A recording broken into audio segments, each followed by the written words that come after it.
The blood-red sunset cast long shadows across the church steps as 18-year-old Elizabeth Morgan stood trembling in her white dress, her father's firm grip on her arm a stark reminder that she had no say in her own future. The year was 1875, and in the small town of Redemption Creek, Colorado, a woman's worth was measured by the advantages her marriage could bring to her family. Elizabeth's eyes stung with unshed tears as she gazed at the weathered face of Jeremiah Blackwood, the 52-year-old cattle baron who would soon be her husband. His gray-flecked beard couldn't hide the satisfied smirk playing on his thin lips as he watched her approach, like a man admiring a prized heifer at auction. She felt sick to her stomach. "Stand up straight," her father hissed, tightening his grip. "You'll be Mrs. Blackwood before the sun sets, and our family will finally have the security it deserves." Elizabeth knew what he meant. After 3 years of drought had devastated their small ranch, her father had accumulated debts that threatened to destroy everything. Jeremiah Blackwood had offered a solution, the debts forgiven in exchange for his daughter's hand. A business transaction, plain and simple. As they reached the church entrance, Elizabeth caught sight of something unusual: a lone rider on a black stallion, watching from a distance. For a brief moment, their eyes met, and something passed between them, a spark of recognition, though she was certain she'd never seen him before. Then her father pulled her into the dimly lit church, and the stranger was gone from view. The church was filled with the curious faces of townsfolk, most of whom had come not to celebrate but to witness the spectacle of young Elizabeth being given to a man old enough to be her father.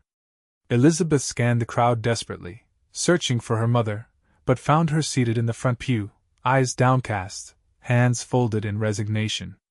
Pastor Williams stood at the altar beside Jeremiah, Bible in hand, his expression unreadable.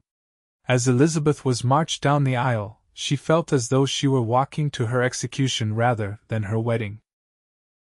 The floorboards creaked beneath her feet, each step bringing her closer to a life she had never wanted. "Dearly beloved," Pastor Williams began as Elizabeth took her place beside Jeremiah. The cattle baron reached for her hand, his callous fingers wrapping around hers with possessive intent. Elizabeth fought the urge to pull away, knowing her father's watchful eyes were upon her. "We are gathered here today in the sight of God to join this man and this woman in holy matrimony." The pastor's words seemed to fade as Elizabeth's mind raced, searching desperately for an escape that didn't exist. She thought of running, but where would she go? A woman alone in the territories wouldn't survive long, and her family would suffer without Blackwood's financial intervention. If anyone can show just cause why this couple cannot lawfully be joined together in matrimony, let them speak now or forever hold their peace. The traditional pause that followed was usually nothing more than a formality, a brief moment of silence before the ceremony continued. But today, that silence was shattered by the thunderous bang of the church doors flying open. "I object!" A deep voice rang out across the church. A collective gasp rippled through the congregation as all heads turned toward the entrance. There, silhouetted against the dying light of day, stood the rider Elizabeth had noticed earlier. He stepped into the church, spurs jingling with each confident stride, his dark hat pulled low over his eyes. "This wedding's a farce," the stranger declared, his voice carrying to every corner of the small church. "And I won't stand by and watch it happen." Elizabeth's heart hammered in her chest as the stranger approached. Now she could see him clearly, tall and broad-shouldered, with intense blue eyes that seemed to look right through her. Dust from the trail clung to his denim pants and leather vest, and a 6-shooter hung at his hip. "Who the hell are you?" Jeremiah Blackwood demanded, his face reddening with anger. The stranger removed his hat, revealing thick dark hair and a face weathered by sun and wind, yet youthful, perhaps no more than 25 years old. "The name's Isaac Thornton, and I'm here to stop this wedding." Elizabeth's father stepped forward, his hand moving toward the gun he kept tucked in his waistband. "This is a private ceremony, stranger. I suggest you leave before things get unpleasant." Isaac's gaze never wavered from Elizabeth's face. "Miss, I don't know you, but I know a forced hand when I see one. No woman should be traded like cattle to settle a man's debts." Murmurs rippled through the congregation. How did this stranger know about their arrangement? This is outrageous, Blackwood sputtered. Sheriff! Arrest this man for disturbing the peace. The town sheriff rose slowly from his seat, looking uncomfortable. Now, Jeremiah, let's not, I said, arrest him. Blackwood's voice boomed. Isaac's hand hovered near his gun, but he didn't draw. Instead, he looked directly at Elizabeth. Miss, I'm offering you a choice. You can stay and marry this man, or you can come with me right now. I promise to keep you safe and take you wherever you want to go. But the choice has to be yours. Time seemed to stand still as Elizabeth looked from her father's furious face to Jeremiah's possessive glare, then back to the stranger Isaac, whose eyes held nothing but honest concern. In that moment, she knew that any fate, even one filled with uncertainty, was better than the one that awaited her as Jeremiah Blackwood's wife. I'll go with you, she whispered, then louder. I'll go with you. Chaos erupted as Elizabeth gathered her skirts and ran toward Isaac. Her father lunged for her, but she dodged his grasp. Jeremiah Blackwood bellowed in rage, reaching for his gun, but the sheriff moved to intercept him. Elizabeth! Her mother cried out, rising from her seat, her face a mixture of fear and something else, hope, perhaps. Isaac reached out his hand, and Elizabeth took it without hesitation. In one fluid motion, he swung her up onto his horse, which waited just outside the church doors, then mounted behind her. Stop them! Blackwood shouted, but Isaac had already spurred the horse into action. They thundered down the main street of Redemption Creek, the sound of shouting fading behind them. Elizabeth clung to the saddle horn, her wedding dress billowing around her like a cloud, her heart pounding with fear and exhilaration. She had no idea who this man was or where they were going, but for the first time in months, she felt something close to freedom. As they reached the edge of town, Isaac slowed the horse to a more sustainable pace. There's a cabin about 10 miles from here, he said, his voice close to her ear. We can rest there tonight and figure out our next move. Is that all right with you? Elizabeth nodded, unable to trust her voice.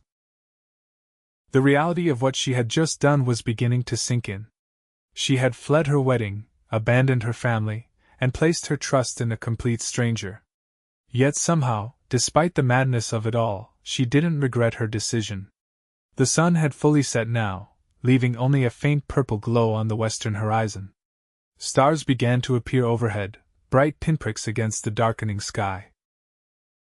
The rhythm of the horse's hooves and the warmth of Isaac's presence behind her gave Elizabeth a strange sense of comfort as they rode into the gathering night, leaving Redemption Creek and the life that had been planned for her far behind. The cabin Isaac had mentioned was nestled in a grove of pine trees, simple but sturdy.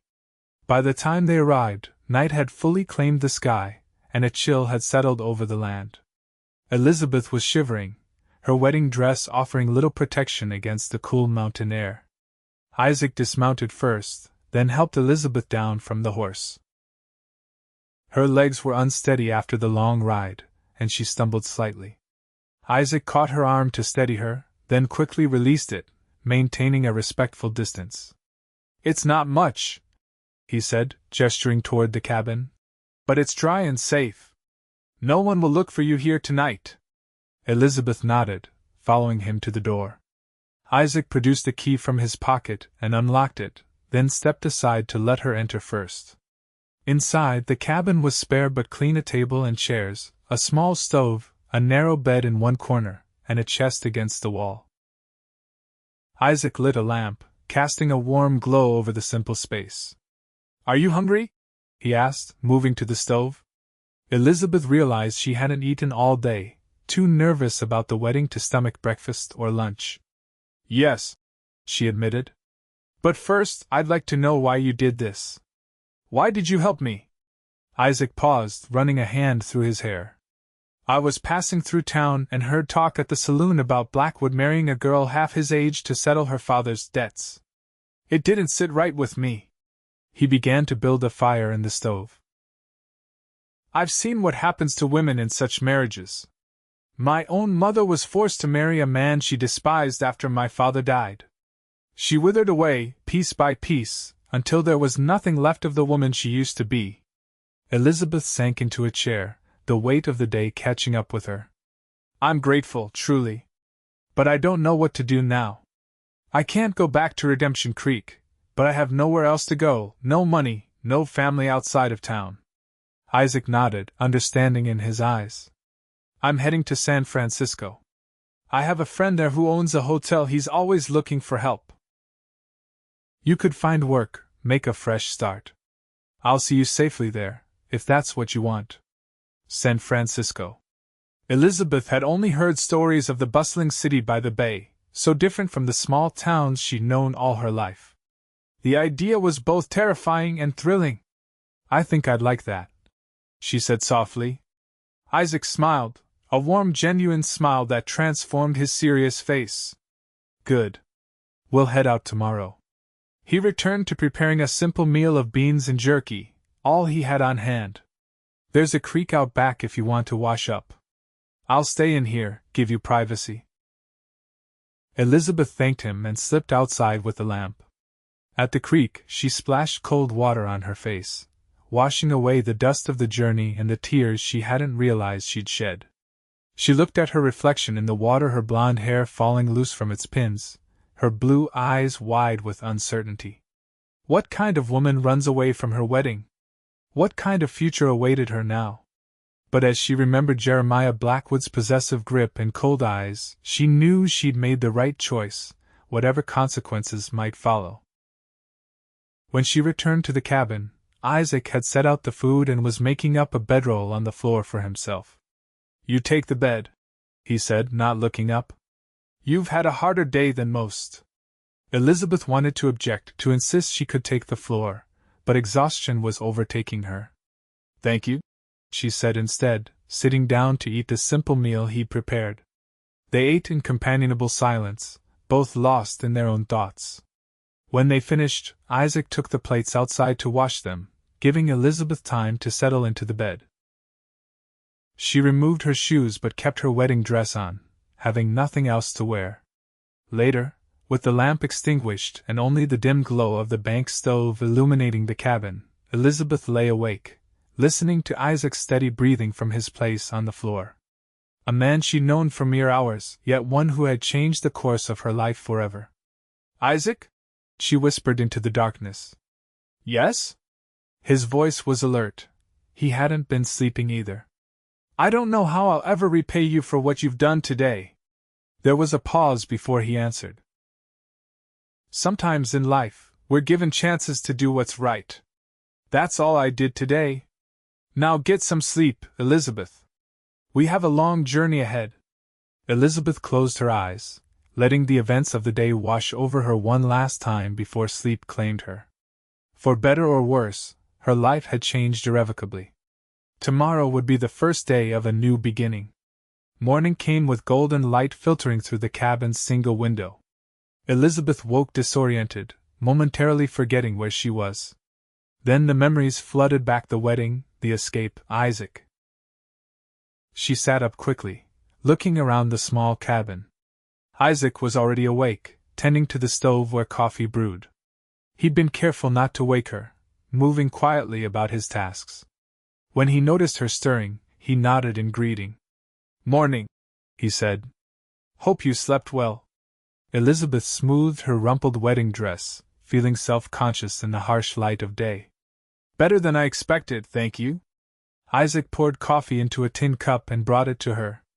I've been thinking about our situation. Blackwood and your father won't give up easily. They'll be searching for us. Elizabeth accepted the coffee gratefully, wrapping her hands around the warm cup. You're right. Jeremiah Blackwood isn't a man who takes kindly to being humiliated. We need to move quickly, and we need to be smart. Isaac sat across from her at the small table. I have a change of clothes for you in my saddlebag, nothing fancy, just a simple dress and some practical things I picked up from a trading post a while back. Thought they might come in handy someday.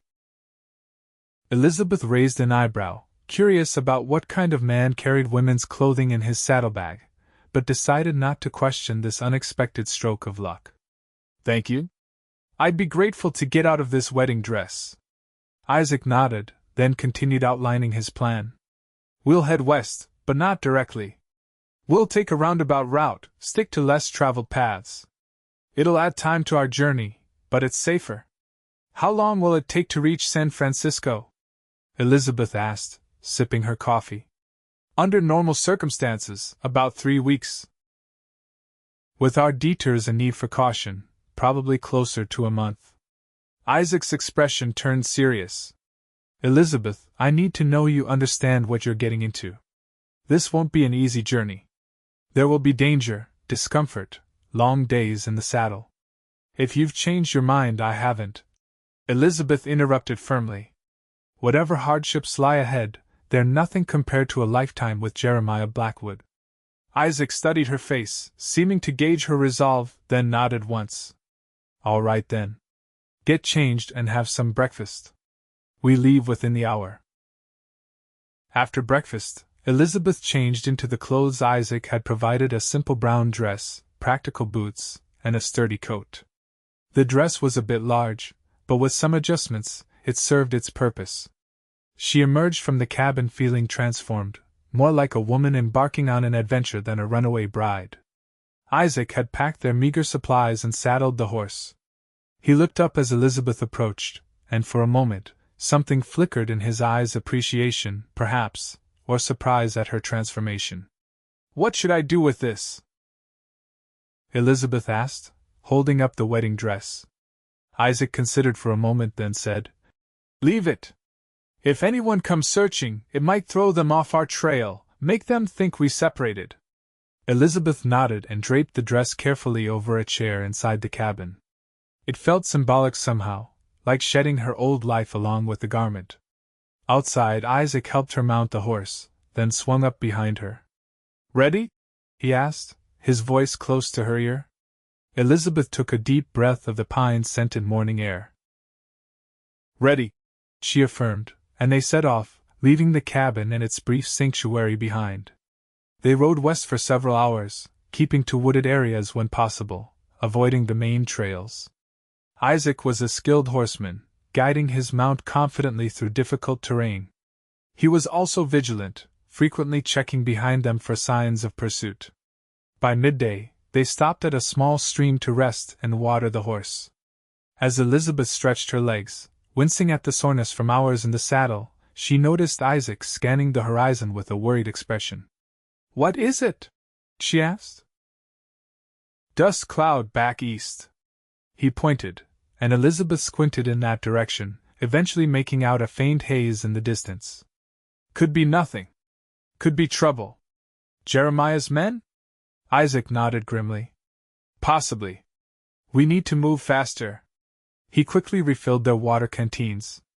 There's a ravine about 5 miles ahead. If we can reach it, we can lose any pursuers in the maze of canyons. They remounted and pushed on at a quicker pace, the horse straining under their combined weight and the urgency of their flight. Elizabeth held tight to the saddle horn, the rhythm of the gallop jarring her bones. Behind them, the dust cloud grew more distinct. They're gaining, Isaac muttered. The horse can't carry both of us at this pace for long. Elizabeth's heart sank. Had their escape been in vain? Would she be dragged back to Redemption Creek and forced to marry Jeremiah after all? The thought was unbearable. Just as despair threatened to overwhelm her, the landscape ahead changed dramatically. The flat terrain gave way to a network of ravines and gullies, the maze Isaac had mentioned. He guided the horse into the entrance of the largest ravine, then quickly turned into a smaller side canyon, following what appeared to be a game trail. Duck! Isaac warned as they passed under low-hanging branches. The path narrowed, barely wide enough for the horse, twisting and turning between high rock walls. Isaac navigated with confidence, suggesting he'd traveled this route before. After several tense minutes of this winding journey, they emerged into a small hidden valley, completely surrounded by steep cliffs except for the narrow passage they'd just traversed. A small spring bubbled up from the rocks on one side, feeding a tiny stream and nurturing a patch of lush grass. We'll rest here, Isaac said, dismounting and helping Elizabeth down. No one will find us easily. Elizabeth looked around in wonder at their secluded haven. How did you know about this place? Isaac unsaddled the horse, allowing it to drink and graze. I spent a few years as a scout for the army. Got to know every hidden corner of this territory. He glanced back toward the entrance they'd come through. I'll keep watch. You should rest while you can. Elizabeth sank down onto a flat rock near the spring, suddenly aware of how exhausted she was. The events of the past 24 hours felt surreal, like something from a dime novel rather than her actual life. She watched Isaac as he positioned himself near the entrance to their hiding place, rifle across his knees, alert and vigilant. Who are you, really? She asked softly. A former army scout who carries women's clothing and knows every hideout in the territory. You're not just some passing cowboy. Isaac turned to look at her, his expression unreadable in the dappled shade of the valley. No, I'm not, he admitted. But my story is a long one, and not all of it is pleasant. Another time, perhaps. Elizabeth wanted to press for more, but something in his tone suggested the subject was closed for now. Instead, she asked, Do you think they'll give up looking for us? Isaac sighed, his gaze returning to the narrow entrance. Blackwood is a proud man with a lot of influence. He won't take kindly to being rejected publicly. But he can't search forever. Eventually, we'll become more trouble than we're worth. And my family? Elizabeth couldn't help but wonder about the consequences her flight would have for her parents and younger siblings. Hard to say. Isaac replied honestly. Blackwood might take his anger out on your father, or he might write off the debt as a business loss and move on. Men like him usually have bigger concerns than one failed marriage arrangement. Elizabeth hoped he was right. Despite everything, she didn't wish harm on her family. Her father had been desperate, not malicious, and her mother had been powerless to stop the arrangement. They remained in their hidden valley until sunset, eating a cold meal of jerky and dried fruit from Isaac's provisions. As darkness fell, Isaac built a small, nearly smokeless fire, using dry branches that would leave little trace. We'll stay here tonight, he said, spreading his bedroll on one side of the fire. Move out before dawn. By tomorrow evening, we should be far enough away that the risk of immediate pursuit will be less. Elizabeth nodded, settling onto the bedroll he prepared for her on the opposite side of the fire. The dancing flames cast flickering shadows on the rock walls surrounding them, creating an almost magical atmosphere in their secluded refuge. Isaac, she said after a while, what will happen when we reach San Francisco? What kind of life awaits me there? Isaac poked at the fire thoughtfully. San Francisco is a city of opportunities, especially for women. It's not like these small frontier towns where a woman's only value is in marriage. You could work as a hotel clerk, as I mentioned, or find employment in any number of respectable establishments. You could even pursue education if that interests you. The possibilities he described seemed almost too good to be true. Elizabeth had never imagined a life where she could make her own choices, earn her own living, be truly independent. And what about you? She asked. What awaits you in San Francisco? A shadow passed over Isaac's face. I have unfinished business there. Something I need to set right. Elizabeth sensed there was much more to his story than he was revealing, but she didn't press. They had a long journey ahead. There would be time for him to share his past if he chose to. We should sleep, Isaac said, effectively ending the conversation. Tomorrow will be another long day. Elizabeth lay down, pulling the blanket around her against the cooling night air. Above their sheltered valley, stars glittered like diamonds scattered across black velvet. She thought about the life she'd left behind and the uncertain future ahead, and found that, despite everything, she felt more hopeful than she had in months. Across the fire, Isaac sat keeping watch, his profile strong against the firelight. Elizabeth studied him surreptitiously, this mysterious man who had risked so much for a woman he didn't even know. Whatever his reasons, whatever secrets he carried, she was grateful their paths had crossed. With that thought, she closed her eyes and let sleep claim her, lulled by the gentle crackling of the fire and the distant call of a night bird somewhere in the darkness beyond their hidden sanctuary. The next 5 days fell into a pattern as they made their way west, staying off main trails and traveling mostly during the early morning and late afternoon hours to avoid the worst heat of the day. Isaac was a capable guide, finding water sources and safe camping spots that weren't obvious to the casual observer. Each evening, he would build a small fire, prepare a simple meal from their supplies, and keep watch while Elizabeth slept. Gradually, Elizabeth began to learn more about her rescuer, though he remained guarded about certain aspects of his past. He was 27 years old, had grown up in Missouri, and had indeed served as an Army scout during the last years of the Civil War, though he'd been too young to enlist as a proper soldier. After the war, he'd worked various jobs: cattle driver, ranch hand, occasional bounty hunter for non-violent offenders drifting across the Western Territories. What he wouldn't discuss was why he was headed to San Francisco or what unfinished business awaited him there. Whenever Elizabeth broached the subject, he would change the topic or give vague, non-committal answers. His reticence only increased her curiosity, but she respected his privacy, just as he respected hers. On the 6th day of their journey, they reached a small settlement called Copper Springs, a mining town that had seen better days. Most of the copper had played out years ago, leaving the town with a fraction of its former population. It was the first real town they'd encountered since Redemption Creek, and they approached cautiously. "We need supplies," Isaac explained as they observed the town from a ridge overlooking the main street. "And information. I want to know if word of our departure has spread this far." Elizabeth felt a flutter of anxiety. "Is it safe for me to go into town?" Isaac considered this. "Probably not. You're too distinctive, especially to anyone who might have heard about a runaway bride. I'll go alone.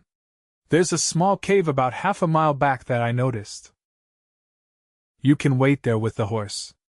Elizabeth nodded, though she disliked the idea of being separated from Isaac, even briefly. Over the past days, his presence had become a source of comfort and security. After settling Elizabeth safely in the cave with the rifle for protection, Isaac made his way into Copper Springs. He returned 3 hours later with saddlebags full of supplies: flour, coffee, bacon, bullets for the rifle, and a few other necessities. He also brought news. "Blackwoods put out a reward for information," he said grimly as they inventoried the supplies. $200 for anyone who can tell him where to find us. There are posters up as far as this town." Elizabeth's heart sank. "That's a lot of money in these parts." "It is," Isaac agreed. "But I have some good news too. The story's already becoming distorted. Some versions have you being kidnapped against your will. Others claim we were secret lovers plotting your escape all along." Despite the seriousness of their situation, Elizabeth couldn't help but laugh at the latter suggestion. "Secret lovers? We never even met before that day." Isaac smiled, a rare full smile that transformed his normally serious face. "People love a romantic tale. It's more exciting than the truth." "And what is the truth?" Elizabeth asked, suddenly curious about how Isaac viewed their unusual situation. Isaac's smile faded as he considered her question. "The truth is that I saw an injustice about to happen and couldn't stand by and watch. And you were brave enough to choose an uncertain future over a certain misery." He paused, then added more softly, "The truth is seldom as neat as the stories people tell." They decided to avoid towns altogether for the next leg of their journey, even though it meant traveling through more difficult terrain. Isaac was confident in his ability to find game and water, reducing their need for supplies from settlements. As they pushed west, the landscape changed dramatically. The plains and low hills gave way to more rugged country, with pine forests and rocky outcroppings. The air grew cooler as they gained elevation, a welcome change from the heat they'd endured earlier. On the 10th night of their journey, they camped near a small mountain lake, crystal clear and fed by a stream of snowmelt. After setting up camp, Isaac suggested Elizabeth might want to bathe in the lake while he hunted for their dinner. "The water will be cold," he warned, "but it's private and safe. I'll stay well away until you call." Elizabeth gratefully accepted his offer. After days on the trail, the opportunity to wash away the dust and sweat was irresistible, despite the cold.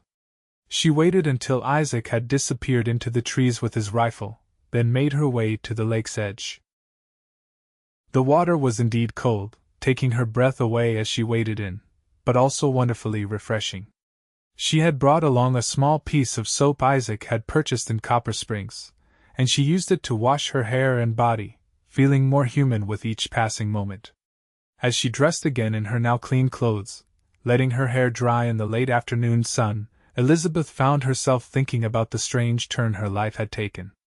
Just 11 days ago, she had been preparing to marry Jeremiah Blackwood, resigned to a future not of her choosing. Now she was on her way to San Francisco, a city she'd never seen, in the company of a man who remained something of a mystery. And yet, she didn't regret her choice. Despite the hardships of the journey, despite the uncertainty that lay ahead, she felt more alive than she had in years. There was freedom in this new life, a chance to discover who she truly was away from the expectations of her family and small-town society. Isaac returned an hour later with 2 rabbits, which he expertly cleaned and prepared for cooking. As they sat by the fire that evening, eating the simple but satisfying meal, Elizabeth found herself studying Isaac's face in the firelight. There was a sadness in his eyes that he tried to hide, a burden he carried that went unspoken. "Isaac," she said quietly, "I've told you about my life, my family, why I was to marry Jeremiah. But you've shared very little about yourself. I'm traveling across the country with you, putting my trust in you completely. Don't you think I deserve to know more about the man who's become my protector?" Isaac was silent for a long moment, gazing into the fire as if searching for answers in the flames. Finally, he sighed and set aside his plate. "You're right," he said. "You've trusted me with your life. I can trust you with my story." He took a deep breath before continuing. 5 years ago, I was engaged to be married to a woman named Sarah. We grew up together in the same town in Missouri, childhood sweethearts. I didn't have much to offer, was working as a ranch hand then, but Sarah didn't care about that. We were in love, planning our future together. He paused, his expression darkening. There was a wealthy man in town, Randall Steele, who owned the largest ranch in the county. He took a liking to Sarah, started pursuing her despite knowing she was promised to me. When she rejected his advances, he decided if he couldn't have her, he'd ruin her instead. Spread lies about her character, claimed she'd been with other men. In a small town, rumors like that destroy a woman's reputation. Elizabeth listened intently, beginning to understand the shadows that haunted Isaac. I confronted Steele, demanded he take back his lies. He laughed in my face, said no one would believe a nobody like me over him. We fought. I was winning until one of his men came up behind me and knocked me unconscious. Isaac's hand unconsciously went to a scar on his temple, barely visible beneath his hairline. When I woke up, I was in jail, charged with assault and attempted murder. Steele claimed I'd tried to kill him out of jealousy.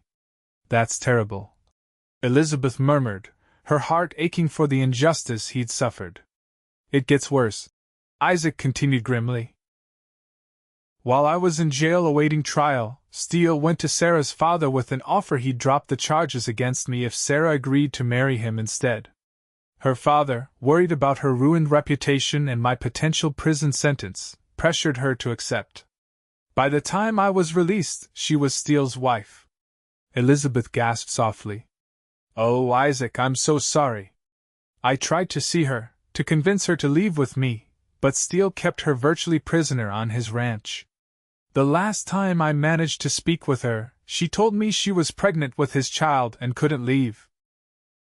She made me promise to go away, to make a new life for myself.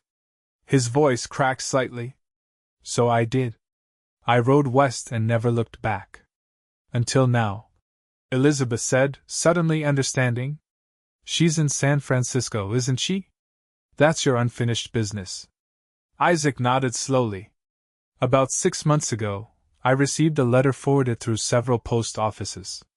It was from Sarah. Steele had died of a heart attack, leaving her a wealthy widow. She'd moved to San Francisco with her young son to escape the gossip of our hometown. In her letter, she asked if I would come to her, if I still felt anything for her after all this time. And do you? Elizabeth asked, surprised by the twinge of something like disappointment she felt at the thought. Isaac stared into the fire. I don't know, he admitted. 5 years is a long time.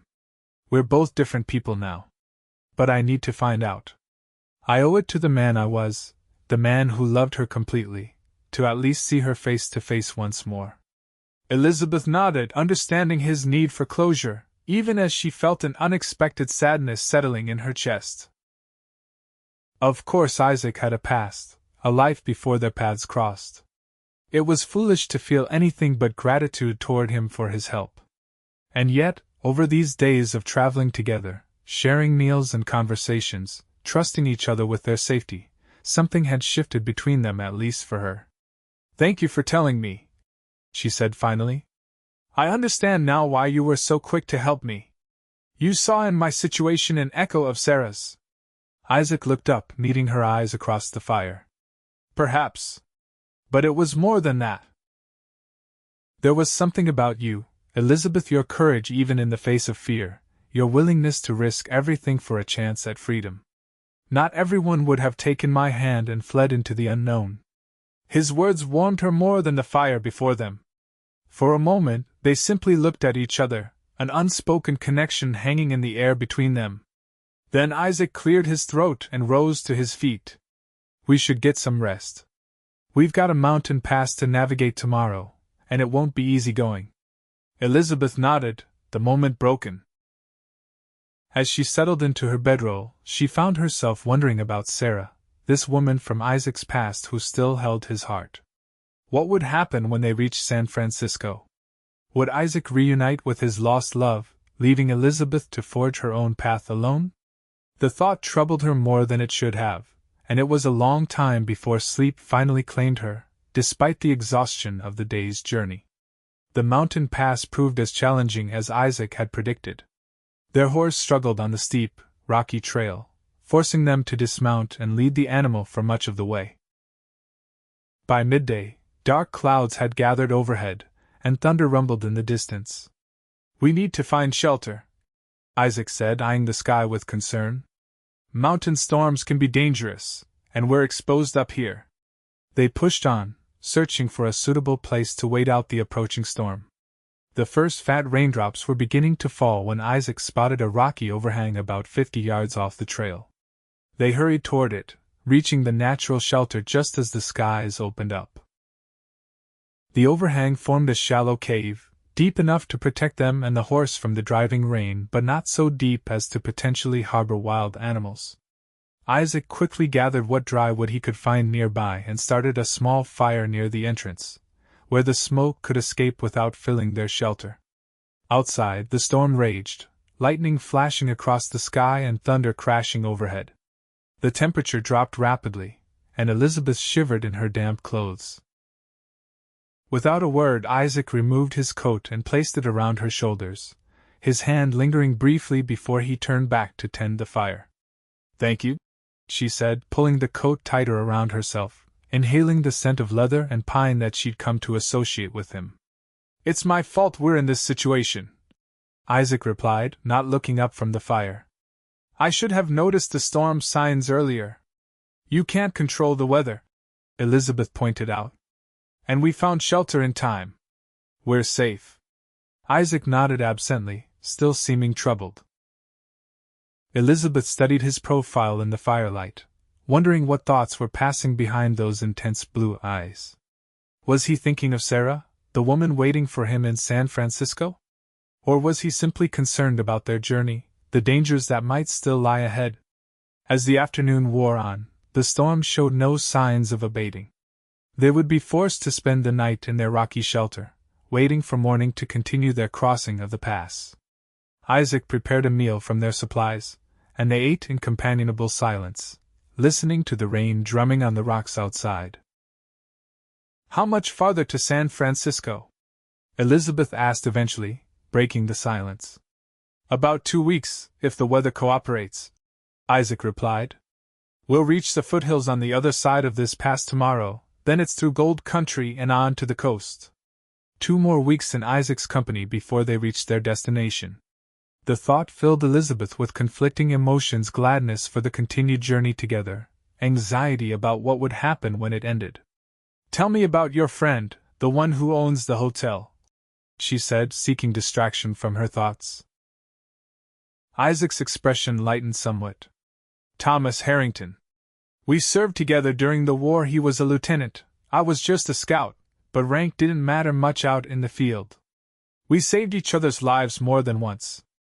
After the war, he headed west and struck it lucky in the gold fields. Used his fortune to build one of the finest hotels in San Francisco. He's a good man, fair and honest. He'll treat you well. And he won't mind taking in a stranger on your recommendation?" "Not at all. Tom's always looking for reliable help, and he has a soft spot for those in need of a fresh start." Isaac smiled slightly. "Besides, he owes me a favor or two." Elizabeth nodded, comforted by this assurance. At least she wouldn't be completely alone when they reached the city. "And where will you stay? While you resolve your unfinished business?" Isaac poked at the fire, sending sparks flying upward. "Tom keeps a room for me at the hotel. I don't stay in one place long, but when I'm in San Francisco, that's where I can be found." So they would be under the same roof, at least initially. The knowledge brought Elizabeth more relief than she cared to admit, even to herself. Outside, the storm continued to rage, the rain occasionally driven horizontally by gusts of wind that sent sprays of water into their shelter. As night fell, the temperature dropped further, and Elizabeth found herself shivering despite Isaac's coat and the fire. "You're cold," Isaac observed, concern in his voice. "A little," Elizabeth admitted. "I'll be fine." Isaac hesitated, then moved to sit beside her, close enough that she could feel the warmth radiating from his body. "Body heat," he explained simply. "Best way to stay warm in these conditions." Elizabeth nodded, too cold to argue and not entirely wanting to.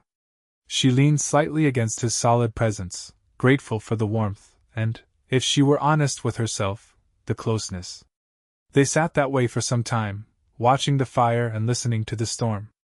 "Elizabeth," Isaac said finally, his voice soft, "when we reach San Francisco, what will you do?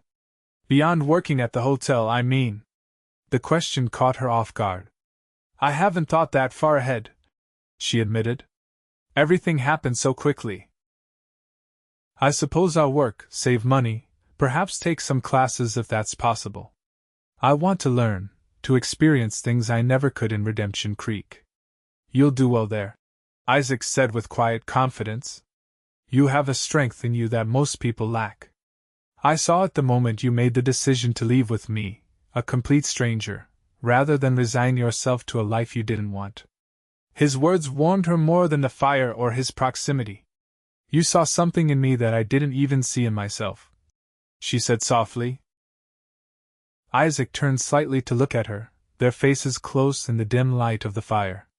"It was always there. You just needed the opportunity to recognize it." For a moment, something flickered in his eyes, an emotion Elizabeth couldn't quite name. Then he looked away, back to the fire. "We should try to get some sleep. The storm might clear by morning, and we'll need to make up for lost time." Elizabeth nodded, disappointment mingling with a strange sense of anticipation. Something was changing between them, slowly but undeniably. What it meant, where it might lead, she couldn't say. But for the first time since leaving Redemption Creek, her thoughts of the future included more than just escape and survival. As she settled into her bedroll, positioned as close to the fire as was safe, Elizabeth found herself wondering about Sarah again. What kind of woman had captured Isaac's heart so completely that he would journey across the country on the strength of a single letter? And what would happen when they finally came face to face after 5 years apart? These questions followed Elizabeth into her dreams, where she walked the streets of an imagined San Francisco, searching for something she couldn't name, while Isaac and a faceless woman watched from a distance, their figures growing smaller as she tried to approach them. The storm passed during the night, leaving behind a freshly washed morning with clear skies and birdsong. They set out early, eager to make up for the previous day's delay. The trail was muddy and treacherous in places, but they navigated it carefully, reaching the highest point of the pass by midday. From this elevation, the view was breathtaking: mountains stretching to the horizon in all directions, valleys lush with pines, and in the far distance, the faint blue haze that might have been the Pacific Ocean itself, though Isaac said they were still too far to see it. "It's beautiful," Elizabeth breathed, taking in the panorama before them. "This is why I could never settle in one place," Isaac said, a rare note of passion in his voice. "There's too much to see, too many views like this that make you feel like you're seeing the world as God intended it, before we started carving it up with fences and railroad tracks." Elizabeth glanced at him, struck by this glimpse into his soul. "Yet you're heading to San Francisco, a city larger than any I've ever seen." Isaac's expression sobered. "Some journeys aren't about the destination but about what needs to be resolved before you can truly move forward." They continued their descent on the western side of the pass, the trail gradually becoming less steep and more manageable. By late afternoon, they had reached the foothills, where the air was noticeably warmer and the vegetation more varied. They made camp that night near a small stream, in a grove of oak trees that provided natural shelter. As Isaac prepared their evening meal, Elizabeth found herself watching him more intently than usual, noting the efficient grace of his movements, the way the fading light caught in his dark hair, the strength in his hands as he worked. During their meal, Isaac spoke of their route for the coming days through gold country, where boom towns had sprung up overnight and just as quickly turned to ghost towns when the gold played out. Some, like Sacramento, had established themselves as permanent settlements, growing into proper cities with all the amenities of civilization. "We'll stop in Sacramento for supplies," he explained. "It's large enough that two strangers won't attract much attention, and we need provisions for the final leg to San Francisco." Elizabeth nodded, trying to imagine these cities he described, so different from the small towns she'd known all her life. "Will we stay there overnight?" "Probably. We could both use a proper night's sleep in real beds. There's a decent hotel I know of, not too expensive but clean and safe." The thought of a real bed, a hot bath, perhaps even a change of clothes was enormously appealing after 2 weeks on the trail. Yet Elizabeth also felt a twinge of apprehension at the thought of re-entering civilization, with its rules and judgments. Out here, with just Isaac for company, she had experienced a freedom unlike anything in her previous life. "What is it?" Isaac asked, noticing her expression. Elizabeth hesitated, trying to articulate her feelings. "I'm looking forward to the comforts of a town, but at the same time, I've come to appreciate this life, the simplicity of it, the freedom. Out here, no one cares who I am or where I came from. There are no expectations except survival." Isaac nodded, understanding in his eyes. "The trail has a way of stripping everything down to essentials. It's why I've spent so much time out here over the years. But the world of people has its own kind of richness, Elizabeth. In San Francisco, you'll find opportunities you can't even imagine yet. And limitations too, I expect," she replied. "A woman alone still faces many constraints, even in a modern city." "True," Isaac acknowledged. "But fewer than in a place like Redemption Creek. And you're stronger than you know. You'll find your way." His confidence in her was both touching and strengthening. Elizabeth smiled, feeling some of her apprehension ease. "I suppose I will, with time." As they finished their meal and settled in for the night, Elizabeth found her thoughts returning to Isaac's unfinished business in San Francisco. Would he reunite with Sarah, pick up the threads of their interrupted love story? The possibility sent an unexpected pang through her heart. Over the past 2 weeks, Isaac had become more than just her rescuer and guide. He had become her friend, her confidant, the person with whom she had shared this life-changing journey. The thought of reaching San Francisco and going their separate ways left her feeling oddly bereft, even though their arrangement had always been temporary. Lying in her bedroll, looking up at the stars visible through the oak branches overhead, Elizabeth admitted to herself what she had been trying to deny: she was developing feelings for Isaac that went beyond gratitude or friendship. Feelings that had no place in their current situation, given his commitment to resolving his past with Sarah. It was foolish, she knew. They had known each other barely 2 weeks, thrown together by circumstance rather than choice. And yet there was something between them, a connection that had formed in the shared challenges of the trail, in quiet conversations by firelight, in the trust they had placed in each other. Elizabeth sighed softly, turning on her side to watch Isaac's sleeping form across the dying embers of their fire. Whatever she might feel, whatever might have grown between them during this journey, the reality remained unchanged. Isaac was bound for San Francisco to confront his past, and she was simply a responsibility he had taken on, a young woman in need of help whom he couldn't in good conscience abandon. With that sobering thought, Elizabeth closed her eyes and willed herself to sleep, determined to keep her growing feelings firmly in check for the remainder of their journey. The next several days passed without incident as they traveled through the rolling foothills, gradually descending toward the more populated areas of California. The landscape became increasingly domesticated. Occasional farms appeared, then more frequent settlements, and finally the outskirts of Sacramento itself. Isaac had been right about the city's size and vibrancy. Elizabeth stared in wonder at the bustling streets, the multi-story buildings, the sheer number of people going about their business. After weeks in the wilderness with only Isaac for company, the noise and activity were almost overwhelming.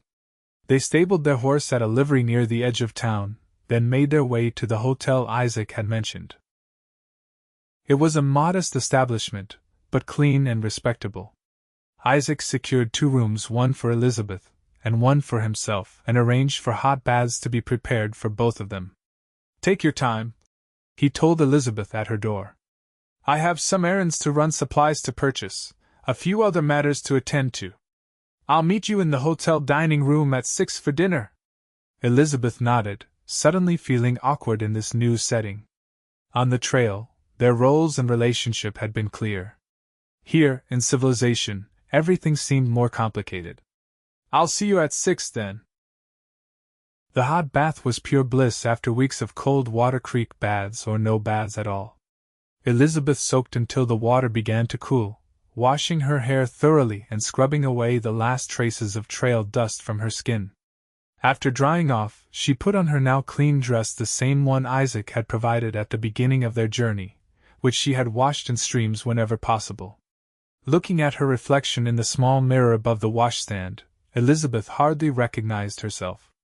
Her face was tanned from weeks in the sun, her blonde hair lighter with golden streaks. There was a strength in her eyes that hadn't been there before, a confidence born of survival and self-reliance. She was no longer the frightened bride who had fled Redemption Creek.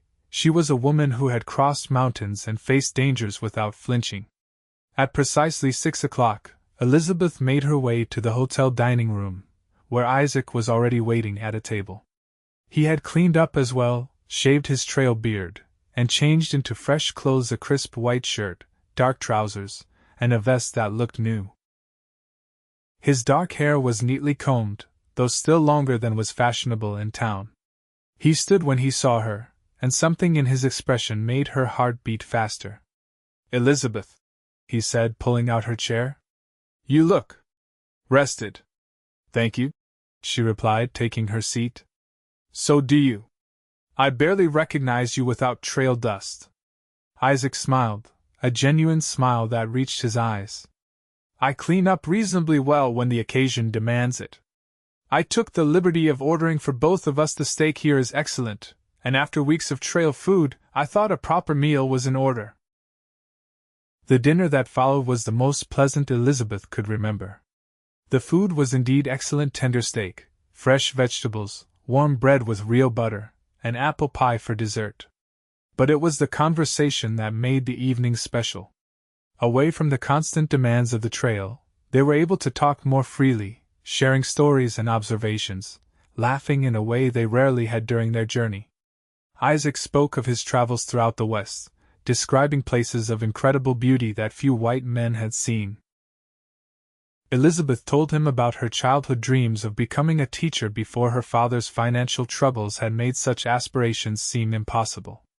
"It's not too late, you know," Isaac said, refilling her coffee cup. "San Francisco has schools that train teachers.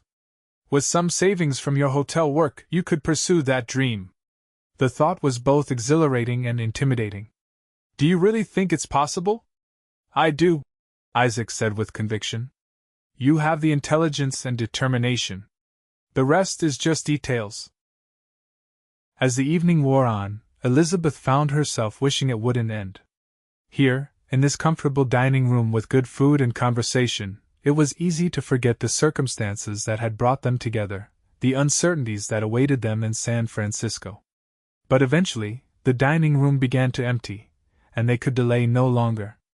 Isaac paid their bill, and they walked together up the stairs to the hallway where their rooms were located. At Elizabeth's door, they paused, suddenly awkward again. "Thank you for dinner," Elizabeth said. "It was wonderful." Isaac nodded, his expression unreadable in the dim hallway light. "We leave at first light tomorrow.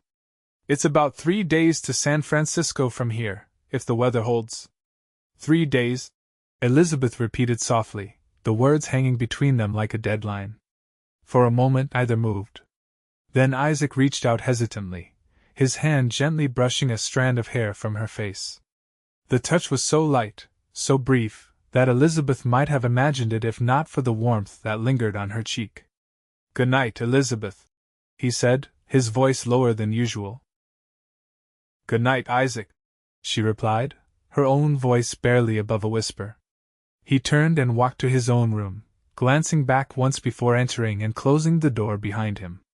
Elizabeth stood for a moment longer in the hallway, her heart racing, before going into her room and leaning against the closed door. 3 more days. 3 days until they reached San Francisco, until Isaac sought out Sarah, until their paths potentially diverged forever. The thought brought an ache to her chest that no amount of reasoning could dispel. Lying in the comfortable hotel bed that night, Elizabeth faced the truth she had been avoiding. She had fallen in love with Isaac Thornton. Not with gratitude or obligation, but with the man himself, his quiet strength, his unwavering integrity, his gentleness beneath the capable exterior. She loved the way his eyes crinkled when he smiled, the sound of his voice telling stories by firelight, the sense of absolute safety she felt in his presence. And it was hopeless.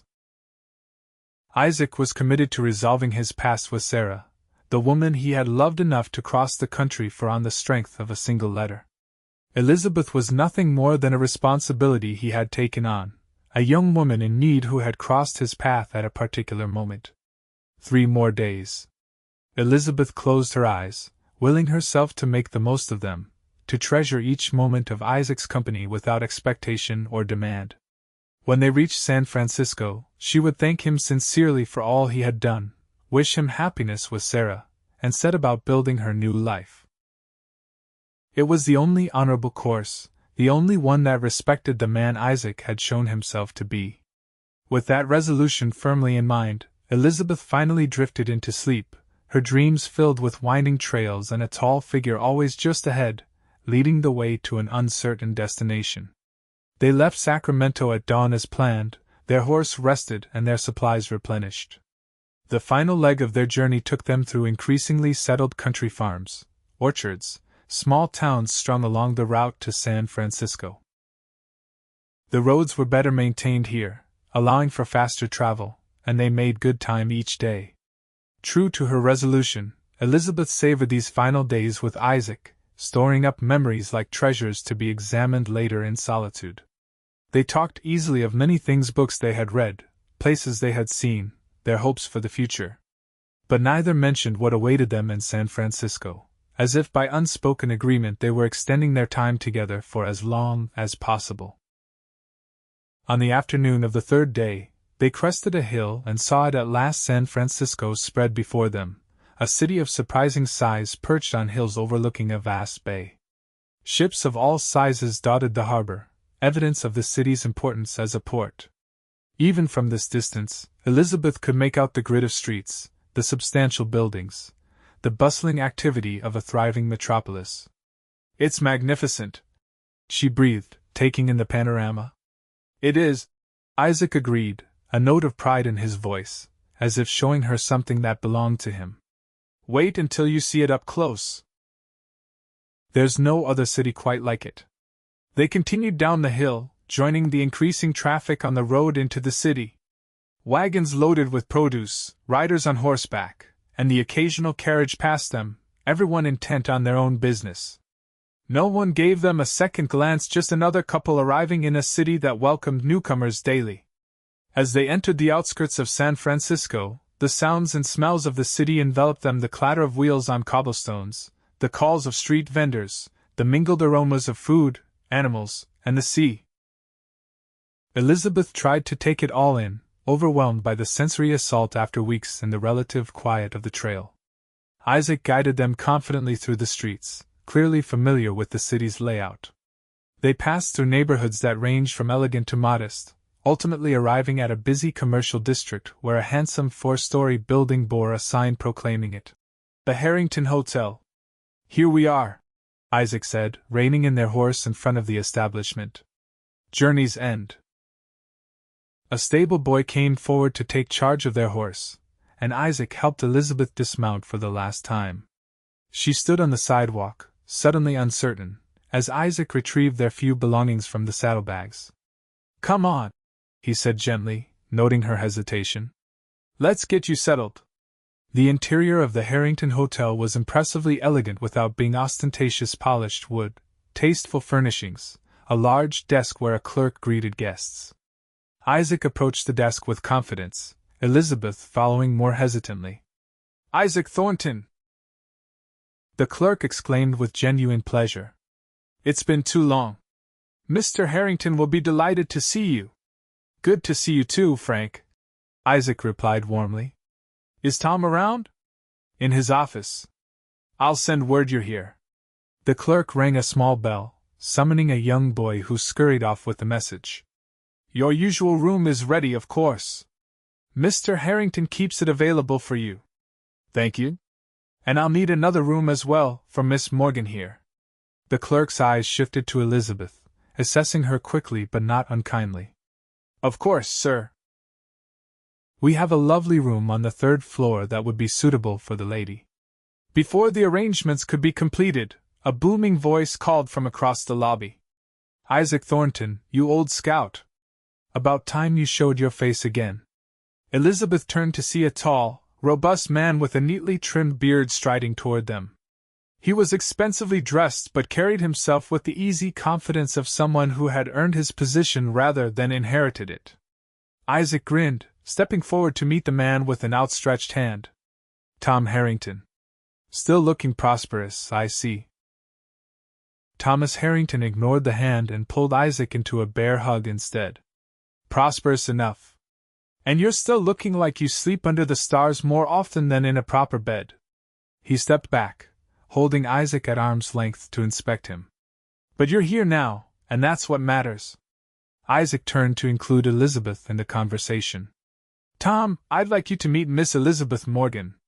Elizabeth, this is Thomas Harrington, the friend I told you about." Thomas Harrington bowed slightly, his manner immediately becoming more formal. "Miss Morgan, it's a pleasure. Any friend of Isaac's is welcome at my establishment." "Thank you, Mr. Harrington," Elizabeth replied, trying to match his formality despite her travel-worn appearance. "Isaac has spoken highly of you and your hotel." "Has he now?" Harrington's eyes twinkled as he glanced at Isaac. "Well, that's a first. Usually, he's too busy being mysterious to speak highly of anyone." He turned back to Elizabeth. "But where are my manners? You must be exhausted from your journey. Frank will show you to your room, and I'll have hot water sent up immediately. We can speak more at dinner. I insist you both join me in my private dining room at 7. Elizabeth glanced at Isaac, who nodded encouragingly. That would be lovely, thank you, she said. Excellent. Harrington clapped his hands together. Now, if you'll excuse us, Miss Morgan, I need to steal Isaac away for a few minutes to discuss some business. Frank will take excellent care of you. Before Elizabeth could respond, Thomas Harrington was leading Isaac away toward what must have been his office. Isaac glanced back over his shoulder, giving her a reassuring nod before disappearing through a door at the far end of the lobby. Left alone with the clerk, Elizabeth followed him up the grand staircase to the third floor, where he showed her to a charming room with a comfortable-looking bed, a washstand with mirror, a small writing desk, and a window overlooking the busy street below. The bathroom is at the end of the hall, miss, the clerk explained. Hot water will be brought up shortly. Is there anything else you require? Elizabeth shook her head, still somewhat overwhelmed by the rapid sequence of events. No, thank you. This is lovely. When the clerk had gone, Elizabeth sank onto the edge of the bed, suddenly feeling the full weight of the day's journey. They had arrived in San Francisco. Their travels together were over. From this point forward, Isaac would be pursuing his own agenda, finding Sarah, resolving their unfinished business. And Elizabeth would be starting her new life, alone in a city where she knew no one except Isaac and, by extension, Thomas Harrington. The thought was both terrifying and exhilarating. For the first time since fleeing her wedding, Elizabeth had reached a moment of relative stability, a chance to catch her breath and consider her future. But what did that future hold? Working at the hotel, as Isaac had suggested? Saving money to pursue teacher training? These were practical considerations, but they felt abstract compared to the immediate reality of having reached the end of her journey with Isaac. A knock at the door interrupted her thoughts. It was a maid with hot water for washing, followed by a porter with her saddlebag. Elizabeth thanked them both, then set about making herself presentable for dinner with Thomas Harrington. She washed thoroughly, put on her now familiar brown dress, the only one she possessed, and did her best to arrange her hair neatly. Looking in the mirror, Elizabeth was struck again by how much she had changed during the journey. It wasn't just the tan or the slight weight loss from weeks of trail food. There was a confidence in her bearing, a directness in her gaze that hadn't been there before. Whatever happened next, she was not the same woman who had fled Redemption Creek in a borrowed wedding dress. At precisely 7 o'clock, Elizabeth made her way downstairs to the lobby, where Isaac was waiting for her. He had clearly bathed and changed as well, wearing what appeared to be fresh clothes borrowed from Thomas Harrington, though they were slightly too large for his leaner frame. You look lovely, Isaac said as she approached, his eyes warm with appreciation. Thank you, Elizabeth replied, feeling suddenly shy. Though I'm afraid this dress has seen better days. Tom's arranged for a dressmaker to visit you tomorrow, Isaac said. He insists on providing you with a proper wardrobe befitting a lady in his employment. Elizabeth's eyes widened. In his employment? Has he offered me a position, then? Isaac nodded, a smile playing at the corners of his mouth. More than that. He needs someone to manage the hotel's day-to-day operations, keeping accounts, supervising staff, ensuring guest satisfaction. He thinks you'd be perfect for the role. But he doesn't even know me, Elizabeth protested. How could he possibly think I'm qualified? Because I told him about you, Isaac said simply. Your intelligence, your quick thinking, your ability to adapt to challenging situations. Tom trusts my judgment. He's offering you a trial period, with training of course, but he's confident you'll excel. Elizabeth was speechless. The position Isaac described was far more substantial than the clerk or maid roles she had anticipated. It was a position of real responsibility, one that would provide not just a living wage but valuable experience and skills. It's a lot to take in, I know, Isaac said gently. You don't have to decide immediately. But it's a good opportunity, Elizabeth. Before she could respond, Thomas Harrington appeared in the lobby, gesturing for them to join him. There you are. Come along, dinner is served, and I want to hear all about your journey. Harrington's private dining room was comfortable rather than ostentatious, with a round table set for three and windows overlooking a small garden at the rear of the hotel. The meal was excellent roast beef, potatoes, fresh vegetables, and a rich chocolate cake for dessert. Throughout dinner, Harrington kept the conversation flowing, asking about their journey, sharing news of the city, and telling entertaining stories about the hotel's more eccentric guests. Elizabeth found herself warming to the man's straightforward manner and genuine interest. He asked about her background, listening attentively as she explained her circumstances, though she and Isaac had agreed to a somewhat edited version that omitted the dramatic wedding interruption, simply stating that she had left an unwanted arranged marriage. "Well, you've shown considerable courage, Miss Morgan," Harrington said when she had finished. "Not many young women would have the fortitude to make such a journey, even with a reliable guide like Isaac here." "Elizabeth is stronger than she looks," Isaac said, his eyes meeting hers across the table with unmistakable pride. "So I gather," Harrington replied. "Which is why I think you'll do splendidly as my assistant manager, if you choose to accept the position. As Isaac may have mentioned, it comes with a fair salary, room and board here at the hotel, and the opportunity to advance as you learn the business." "It's an incredibly generous offer, Mr. Harrington," Elizabeth said. "May I ask why you're willing to take such a chance on someone you've just met?" Harrington chuckled, glancing at Isaac. "Two reasons, my dear. First, Isaac doesn't bestow his trust lightly. If he vouches for you, that's recommendation enough for me. And second, I've built this hotel by recognizing potential in people that others might overlook. I believe you have that potential in abundance." Elizabeth felt a rush of gratitude toward both men, Isaac for his faith in her abilities, and Thomas Harrington for his willingness to give her a chance based on that faith. "Then I accept, with thanks," she said firmly. "I'll work hard to justify your confidence." "Excellent." Harrington beamed, raising his wine glass in a toast. "To new beginnings." They clinked glasses, and Elizabeth caught Isaac's eye over the rim of hers. There was something in his expression, pride, certainly, but also a hint of something else, something that made her heart beat faster. But before she could interpret it, the moment passed, and Harrington was launching into a description of her duties and the training she would receive. As the evening wore on, Elizabeth found herself increasingly drawn into plans for her new role at the hotel. Harrington was an engaging employer, clearly passionate about his business and eager to share his knowledge. By the time they finished their coffee, Elizabeth's head was spinning with information about ledgers and linen inventories, staff schedules and guest relations. "I think that's enough business talk for one evening," Harrington said finally, noting Elizabeth's slightly overwhelmed expression. "You'll start your training the day after tomorrow. Tomorrow is for rest and for visiting the dressmaker. You need a proper wardrobe befitting your new position." "You're very kind, Mr. Harrington," Elizabeth said sincerely. "Tom, please. We'll be working closely together." He rose from the table. "And now I'll bid you both good night. Isaac, I assume you'll see Miss Morgan safely to her room?" Isaac nodded, standing as well. "Of course." Harrington departed with a bow, leaving Isaac and Elizabeth alone in the private dining room.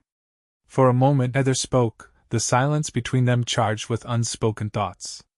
"He's a good man, Tom," Isaac said finally. "You'll do well here." Elizabeth nodded, studying Isaac's face in the soft lamplight. "What about you, Isaac? What will you do now that we've reached San Francisco?" The question hung in the air between them, heavy with implications. Isaac's gaze dropped to the table, then rose again to meet hers directly. "I need to find Sarah.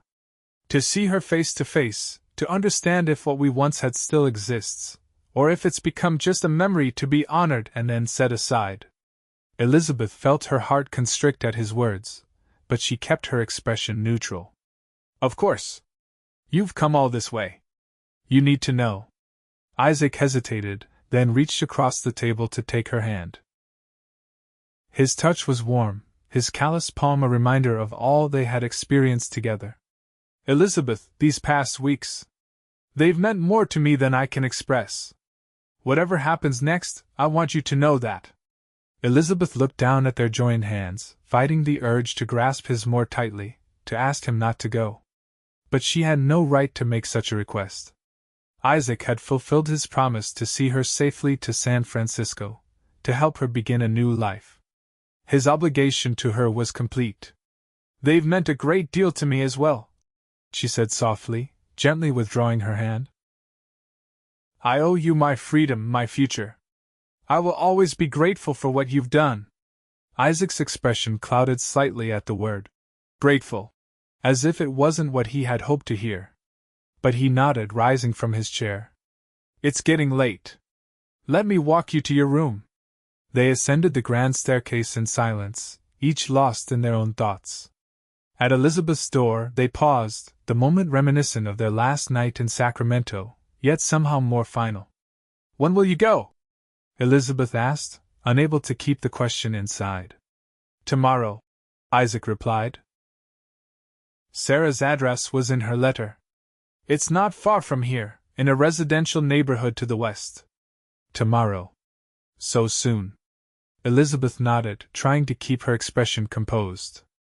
I wish you clarity, Isaac. And happiness, whatever form it takes. Isaac studied her face for a long moment, as if memorizing her features. Then, in a move that caught her completely by surprise, he leaned forward and brushed his lips against hers in the lightest of kisses. Before Elizabeth could react, he had stepped back, his expression unreadable in the dim hallway light.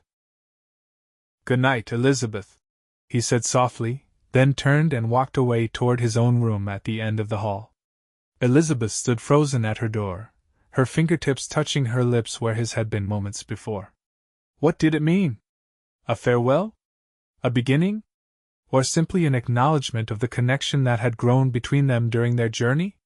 With no answers forthcoming, Elizabeth entered her room and closed the door behind her, leaning against it as tears she had held back all evening finally spilled down her cheeks. She had known from the start that Isaac was bound for San Francisco to resolve his past with Sarah. She had no right to feel this sense of loss, this ache in her chest at the thought of him walking away. And yet she did feel it, deeply and painfully. Somewhere along the trail from Redemption Creek to San Francisco, Elizabeth Morgan had fallen in love with Isaac Thornton. And tomorrow, he would go to find another woman, the one who had held his heart for 5 long years. Elizabeth crossed to the window, looking out at the city lights twinkling against the night sky. San Francisco. Her new home, her new beginning. She had a position waiting, a chance to build a life of her own choosing. It was more than she had dared hope for when she fled her wedding. She should feel nothing but gratitude and anticipation. Instead, she felt a hollowness inside, a space that had been filled during the journey and was now emptying again. Brushing away her tears, Elizabeth turned from the window and began preparing for bed. Tomorrow would come, as it always did. Isaac would go to find Sarah, and Elizabeth would begin her new life at the Harrington Hotel. Their paths, so unexpectedly entwined for a brief time, would diverge as they had always been destined to do. It was the natural conclusion to their journey together. Elizabeth just hadn't expected it to hurt quite so much. The following morning, Elizabeth woke early, her sleep having been restless and filled with dreams she couldn't quite remember. She dressed quickly in her brown dress soon to be replaced, according to Thomas Harrington's plans, and made her way downstairs, hoping to catch a glimpse of Isaac before he left on his errand. The hotel lobby was already bustling with activity, guests checking out, maids hurrying to their duties, the clerk at the front desk dealing with inquiries. Elizabeth scanned the area but saw no sign of Isaac. Had he already gone? Good morning, Miss Morgan! Thomas Harrington's cheerful voice caught her attention. He was emerging from his office, looking fresh and energetic despite the early hour. I trust you slept well? Yes, thank you, Elizabeth lied politely. The room is very comfortable. Excellent. I've arranged for the dressmaker to meet you here at 10 o'clock. She's the finest in the city, outfits many of our society ladies, but she owes me a favor or two. He winked conspiratorially. In the meantime, breakfast is served in the main dining room. I recommend the hotcakes, they're a specialty of our chef. Elizabeth smiled, grateful for his kindness despite her preoccupation. That sounds wonderful. Have you seen Isaac this morning by any chance? A flicker of something concern? Sympathy? Crossed Harrington's face. He left at first light. Said he had important business to attend to. Didn't say when he'd be back. So he was gone. Elizabeth nodded, trying not to let her disappointment show. I see. Thank you. Harrington studied her for a moment, then said more gently, Isaac is a man who carries his burdens alone, Miss Morgan. Has done ever since I've known him. Whatever business he's attending to, I'm sure he has his reasons for going alone. Elizabeth wondered how much Isaac had shared with his friend about Sarah and their history. Not everything, she suspected, given Harrington's careful phrasing. Of course, she said. I just wanted to wish him well. Harrington patted her arm kindly. He'll be back, I'm sure. In the meantime, why don't you enjoy those hotcakes? The day ahead will be busy enough with the dressmaker. She's a perfectionist who'll have you standing for measurements until your feet go numb.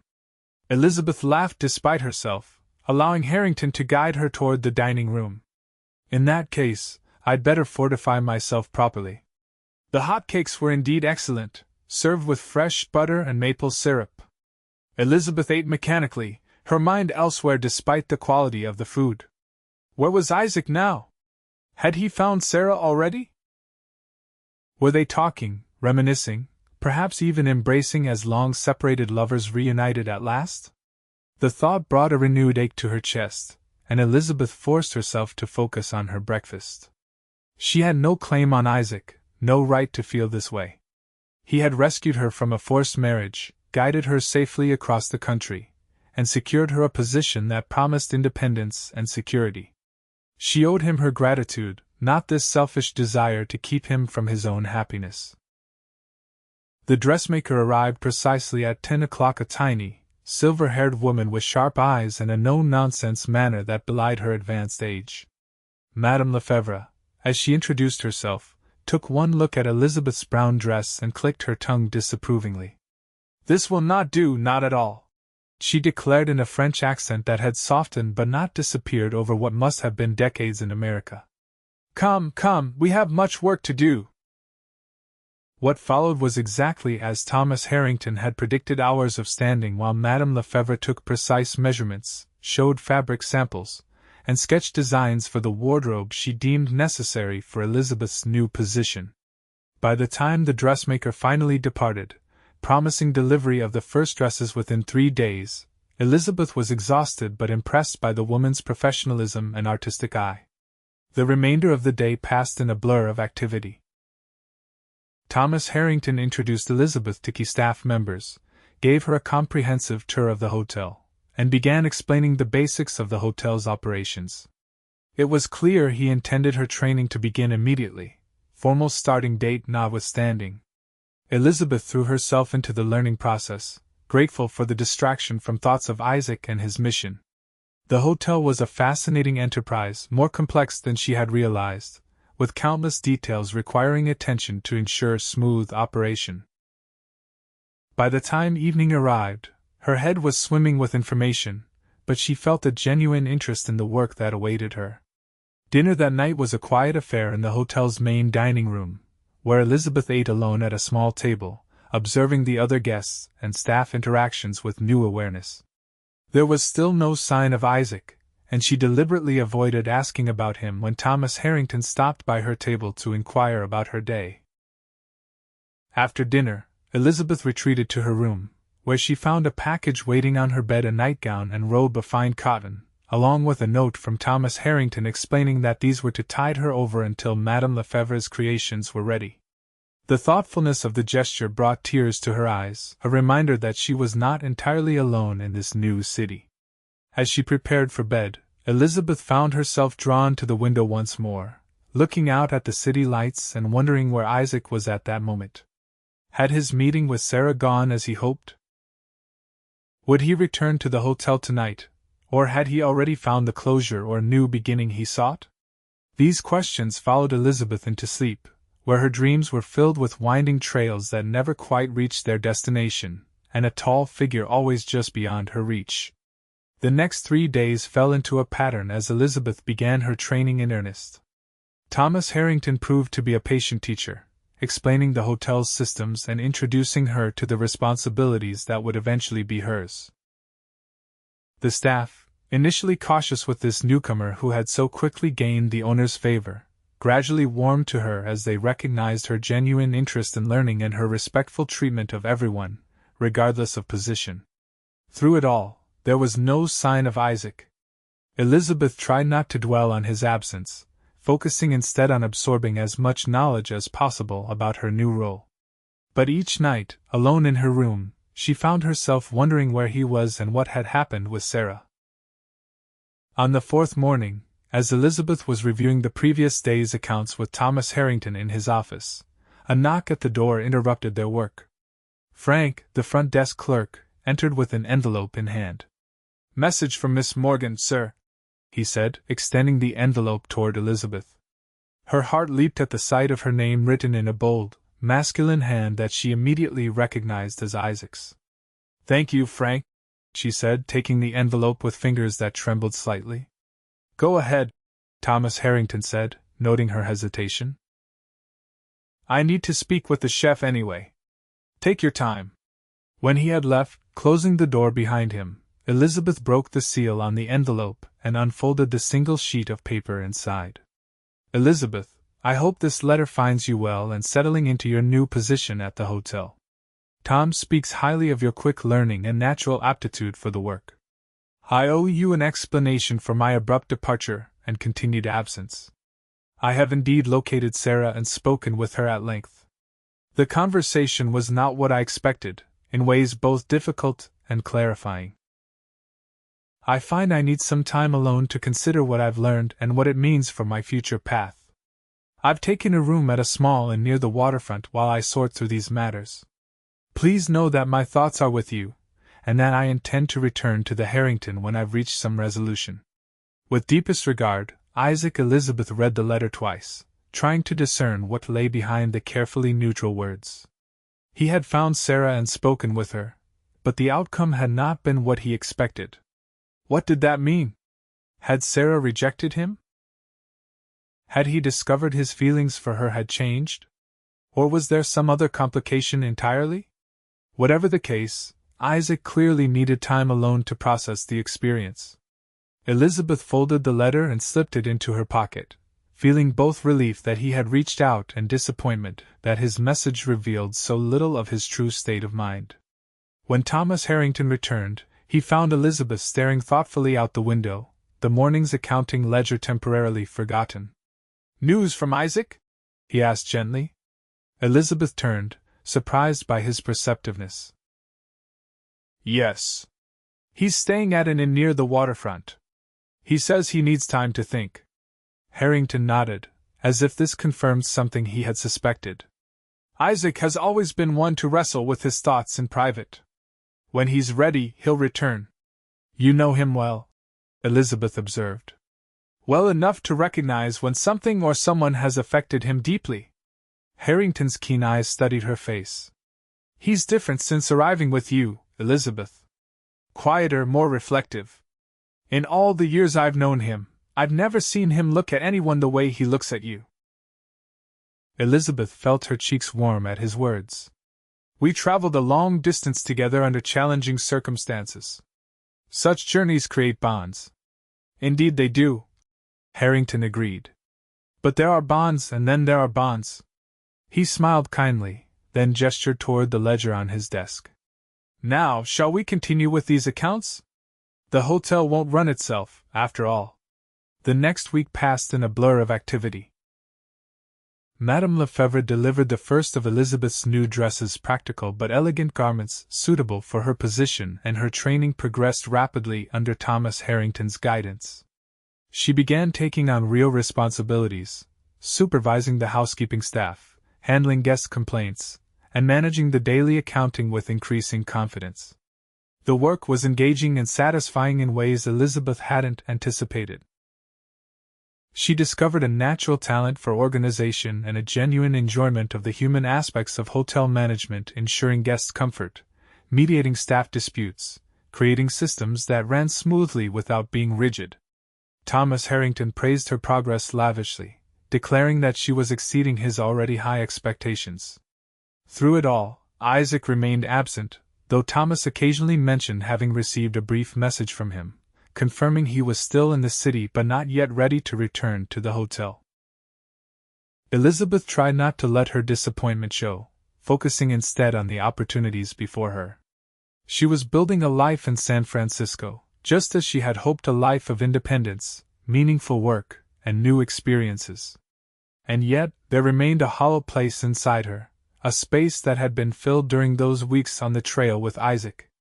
No amount of interesting work or new acquaintances seemed able to completely fill it. On a Sunday afternoon, nearly 2 weeks after their arrival in San Francisco, Elizabeth found herself with a rare half-day to herself. Thomas Harrington insisted she take time to explore the city, providing a map with his personal recommendations marked in precise handwriting. The day was pleasantly warm, with a light breeze from the bay that carried the scent of salt and distant lands. Elizabeth set out from the hotel, dressed in one of her new outfits, a walking dress of deep blue that complemented her eyes and fair coloring. She followed Harrington's suggested route, which led her through elegant shopping districts, past impressive civic buildings, and eventually to a park overlooking the bay.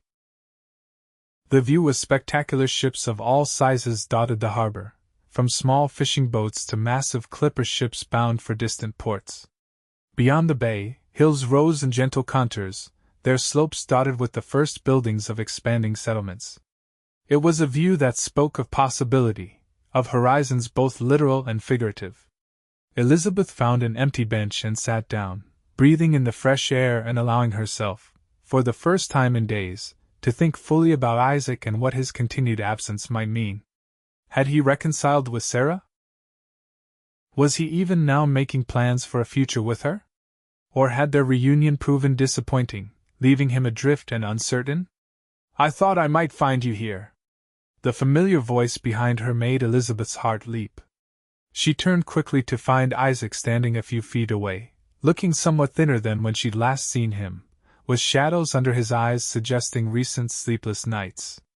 But he was smiling, a small, tentative smile that held a question in it. "Isaac," she breathed, rising from the bench. "How did you know where to find me?"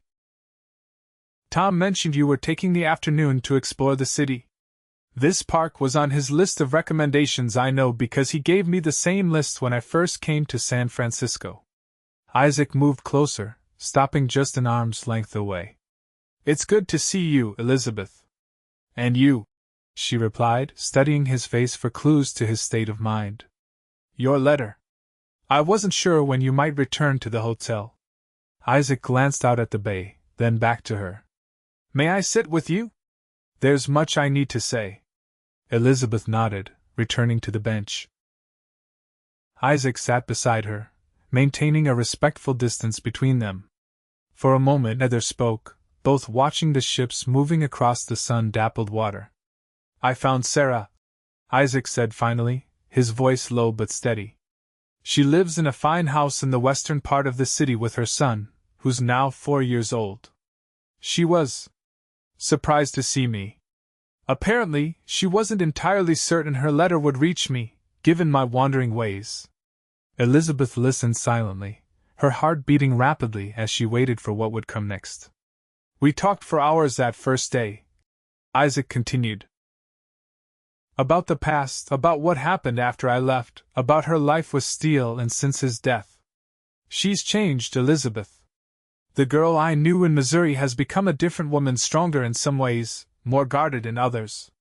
Widowhood and motherhood have shaped her, as my years of traveling have shaped me."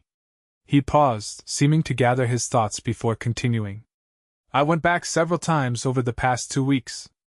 We walked in her garden, played with her son, spoke of many things. And gradually, I came to understand something important. The love I carried with me all these years was for a memory, not the woman Sarah has become. And the woman she is now was not in love with me, but with the idea of reconnecting with her past, of making sense of the choices that shaped her life. Elizabeth felt a flicker of hope kindling inside her, but she kept her expression neutral. That must have been difficult to realize after coming so far. Isaac turned slightly to face her more directly. It was difficult, yes, but also clarifying.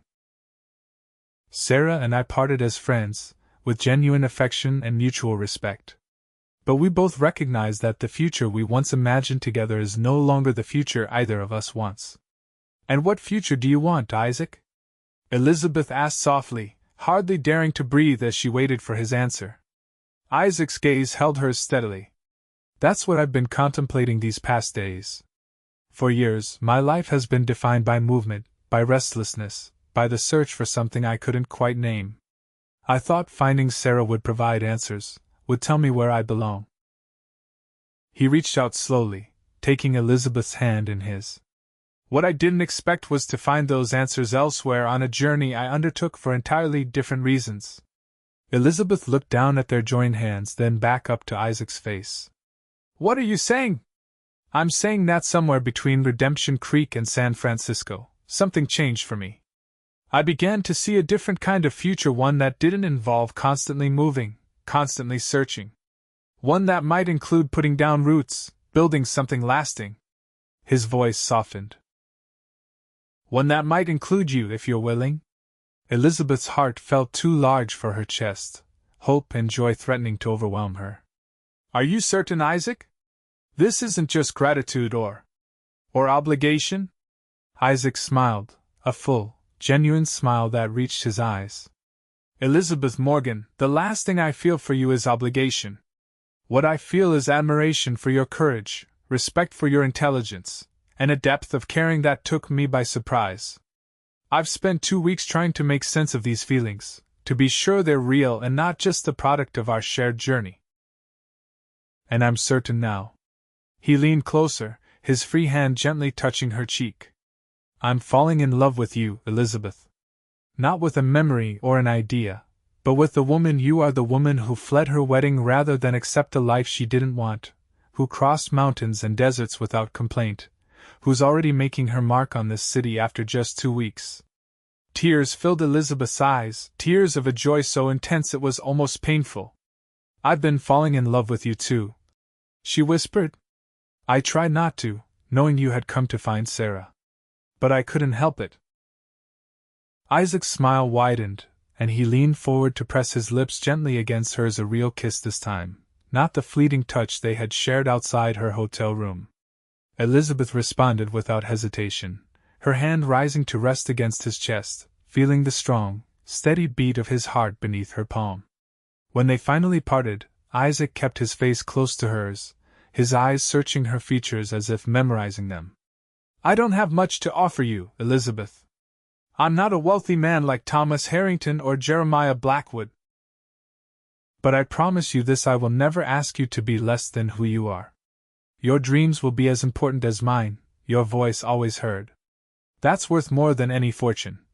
Elizabeth replied, her voice thick with emotion. All I want is the freedom to choose my own path, and now the chance to walk it beside you. Isaac stood, pulling Elizabeth gently to her feet, then drew her into his arms. Over his shoulder, she could see the vast expanse of the bay, the ships coming and going, the endless horizon beyond. It struck her as a perfect metaphor for the future that now lay before them, wide open, full of possibilities, waiting to be explored together. What happens now? She asked, her cheek pressed against his chest. Isaac's arms tightened around her. That's for us to decide together. I have some savings, enough to start something here in the city if that's what we want. Or we could travel, see more of this country before settling. Whatever we choose, we'll choose it together. Elizabeth stepped back slightly to look up at his face. I'd like to continue working at the hotel, at least for now. I'm learning so much, and Thomas has been so kind. But perhaps we could find a small place of our own nearby? Isaac nodded, understanding in his eyes. Of course. Your work is important to you, and you're good at it. Tom will be delighted. He was worried I might whisk you away to some remote corner of the territories." Elizabeth laughed, a sound of pure happiness. "Not remote, perhaps, but I wouldn't mind seeing more of the country someday, with you as my guide." "It's a promise," Isaac said, sealing his words with another kiss that held all the promise of the future they would build together, a future born from a desperate escape and a journey across the wild heart of America. A future neither could have imagined when their paths first crossed on the steps of a church in Redemption Creek. As they walked hand in hand along the park path, heading back toward the city and the Harrington Hotel, Elizabeth thought about the strange twists of fate that had brought her to this moment. If her father hadn't fallen into debt, if Jeremiah Blackwood hadn't demanded her hand in payment, if Isaac hadn't happened to be passing through town that day and heard of the forced wedding, any change in that chain of events would have led to a completely different life. Yet here she was, walking beside the man she loved in a city where she had already begun to build a meaningful life. The frightened bride in the borrowed wedding dress seemed like someone from a story now, a character in a tale that had somehow transformed into something unexpected and wonderful. "What are you thinking?" Isaac asked, noticing her contemplative expression. Elizabeth smiled up at him, squeezing his hand. "I'm thinking that sometimes, the worst day of your life can lead to the best decision you ever make." Isaac returned her smile, understanding perfectly what she meant. "In that case, I find myself oddly grateful to Jeremiah Blackwood for trying to marry you. Without him, our paths might never have crossed." "True," Elizabeth agreed with a laugh. "Though I think I'll refrain from sending him a thank you note." Isaac laughed too, the sound warm and free in the afternoon sunshine. As they continued their walk back to the hotel, where Thomas Harrington would no doubt be delighted by this new development, Elizabeth felt a sense of completion, of having arrived not just at a destination but at the beginning of a journey even more meaningful than the one that had brought her to San Francisco. Whatever challenges lay ahead, and there would surely be many in building a life together, she and Isaac would face them as they had faced the mountains and rivers and storms of their westward journey, with courage, with determination, and with an unshakable faith in each other. The forced bride had become a woman of her own choosing, and the cowboy who had interrupted her wedding had become the love she had never expected to find. It was not the ending either had anticipated when they fled Redemption Creek together, but it was, without question, the right one.